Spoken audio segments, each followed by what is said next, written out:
Christians have this impression sometimes that Jesus was a kind of otherworldly ascetical figure.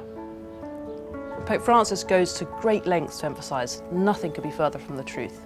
This was a man who worked with his hands, who spoke constantly about the cycles of the earth. He uses nature to teach the gospel all the time. This is not a man who has no interest in the stuff of this earth. This is a man who is so committed to this world, so committed to the reality of this world and to bringing people into contact with that reality. It's so striking that when Jesus wants to talk about his mission, he uses these incredibly earthy, gritty symbols, the symbols of bread and wine and oil and water and rocks and trees and vines. These are the ways that he tells us about himself. He's absolutely a physical man.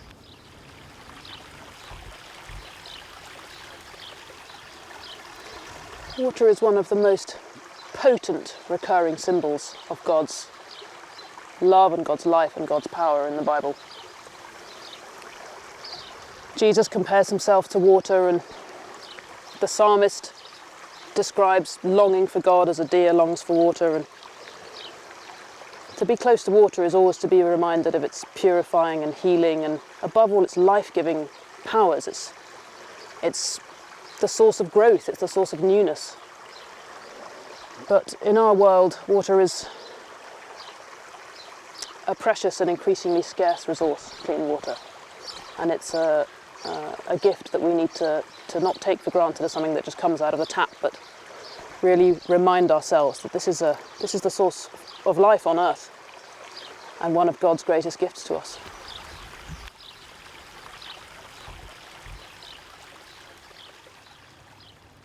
Probably the most recurring set of metaphors that Jesus uses are agricultural metaphors.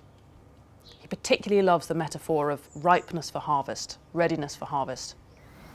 When he describes the fields ripe and ready for the reapers to go in, it's so clear that there's an image in his head, how many fields ripe for harvest he's seen, how many harvests he's seen coming in. And he lived in a culture where the successful harvest was the centre of the year. He was a man who took the cycle of soil and weather and the raising and harvesting of crops so very seriously.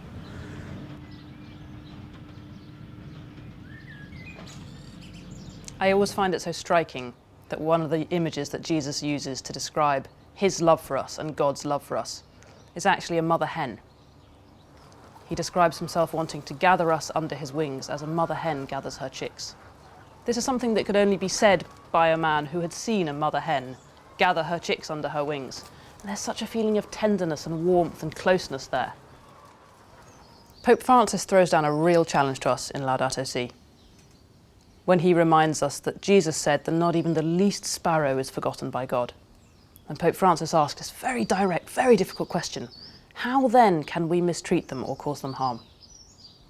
That's a question each one of us needs to ask ourselves. In what ways are we involved in harming and mistreating God's creatures? These creatures have the dignity of coming from God and returning to God. We are not the ultimate purpose of these creatures. God is their purpose. We're on the journey with them, and we need to really treat them as brothers and sisters. This is one of the most beautiful contributions that St. Francis makes to Christian spirituality, is teaching us to call the animals in our lives and the animals on this planet our brothers and sisters, and to really treat them like that. In Laudato Si, Pope Francis says that at the end of time, each creature will be resplendently transfigured and take its rightful place. We're part of this unfolding drama of creation and salvation, and the whole cosmos participates in that. Christ is at work, says Pope Francis, in a hidden manner in the whole natural world. There is no outside of Christ. There is no outside of God's Spirit. When the Gospel writers and the New Testament authors talk about the work of Jesus, they use this wonderful word. They use the word panta, which means everything. Jesus' work encompasses everything that there is. It's a cosmic work. It's not just a little kind of local specific thing for a few creatures that he happens to care about. It has this magnificent cosmic scope. There's a tendency in our very science-driven, rationalistic age to think that the material of this world is just mere stuff, that it's empty, it's void of intrinsic purpose or significance.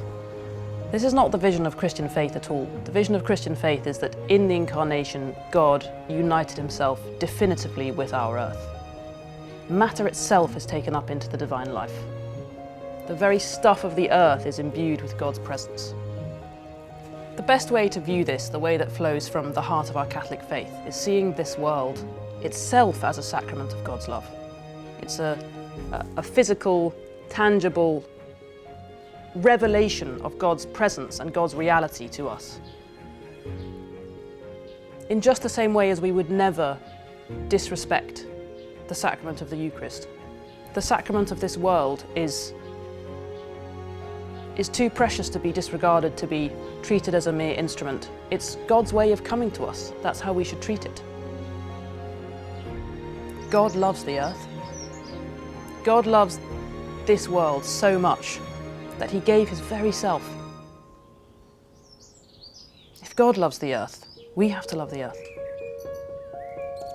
Pope Francis challenges us in Laudato Si to feel the earth's suffering in our own bodies, to feel the desertification of the earth almost as a painful disfigurement, to make the earth's suffering into our own suffering. But how can we do that if we don't stop and listen? A charitable heart is about being awake, alive to the experiences of other creatures, to what's happening in this earth, and to burn with love and compassion, to be on fire with love for creation.